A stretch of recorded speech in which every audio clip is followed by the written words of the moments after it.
Hello everyone, आज हम लोग हिस्टोरिक ऑब्जेक्टिव रिजोल्यूशन के बारे में डिस्कस करने वाले हैं। इसके अंडर जो टॉपिक आज हम लोग कवर करेंगे वो इस प्रकार से है।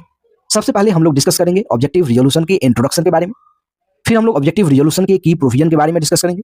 उसके बाद ऑब्जेक्टिव रिजोल्यूशन में जो सोशल ऑब्जेक्टिव्स हैं, जो सोशल सेफगार्ड्स हैं, उनके बारे में डिस्कस करेंगे। और लास्ट में हम लोग देखेंगे कि ऑब्जेक्टिव रिजोल्यूशन का हमारे इंडियन कॉन्स्टिट्यूशन पे कितना इन्फ्लुएंस है।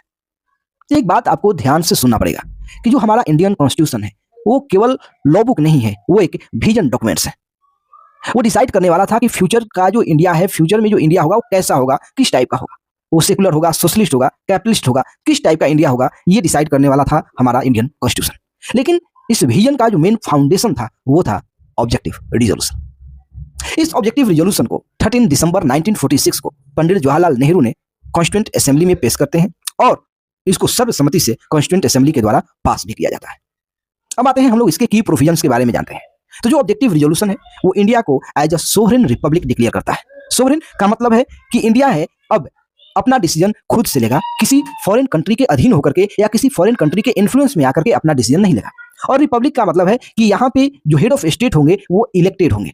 यहाँ पे मोनार्कियल नहीं चलेगा, कोई राजा और आकर के यहाँ पे रूल नहीं करेगा। यानी कि यहाँ पे जो हेड ऑफ स्टेट है वो क्या होंगे, एक प्रेसिडेंट होंगे जो इलेक्टेड होंगे। इसका जो सेकंड प्रोविजन था कि उस टाइम के जितने भी स्टेट थे या प्रोविंस थे वो यूनियन ऑफ इंडिया के अंडर आएंगे और जो यूनियन ऑफ इंडिया है वो अपना पावर इंडियन से डिराइव करेगा। यानी कि जो यूनियन ऑफ इंडिया का जो पावर का सोर्स होगा वो कौन होगा, इंडियंस होंगे। इसलिए तो हमारी प्रीएम्बल में पहला जो वर्ड है क्या है, we the people of India, यानी कि हम भारत के लोग। फिर जो हमारा ऑब्जेक्टिव रिजोल्यूशन है वो हमें सोशल जस्टिस, लिबर्टी और इक्वालिटी प्रोवाइड कराता है। यानी किस टाइप का justice, economic justice, political justice और सोशल जस्टिस। लिबर्टी किस चीज का, तो liberty of thought, liberty of expression, liberty of belief, faith और वर्शिप। और ये जो ऑब्जेक्टिव रिजोल्यूशन था ये माइनॉरिटीज और वीकर सेक्शन को भी प्रोटेक्ट करता है। यानी कि ऑब्जेक्टिव रिजोल्यूशन डिक्लेयर करता है कि जो इंडिया है, फ्यूचर का जो इंडिया है, ये मेजोरिटी लोगों के ऊपर से नहीं चलेगा, मेजोरिटी लोगों के लिए नहीं चलेगा। ये इस कंट्री में सभी लोग प्रोटेक्टेड रहेंगे, सभी लोग सुरक्षित महसूस करेंगे। उसके लिए माइनॉरिटी और वीकर सेक्शन के लिए भी बहुत सारे सेफगार्ड प्रोवाइड किए और उनको भी अपना धर्म, अपना कल्चर फॉलो करने का अधिकार देता है।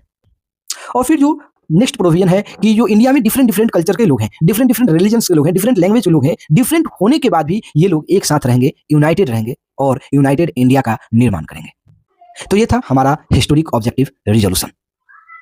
अगर आपको ये वीडियो पसंद आए तो प्लीज लाइक, शेयर और सब्सक्राइब कीजिए और मेरे साथ बने रहिए पूरे इंडियन कॉन्स्टिट्यूशन को, पूरे लक्ष्मीकांत को बहुत ही आसान और बहुत ही सिंपल लैंग्वेज में समझने के लिए। तब तक के लिए धन्यवाद। जय हिंद।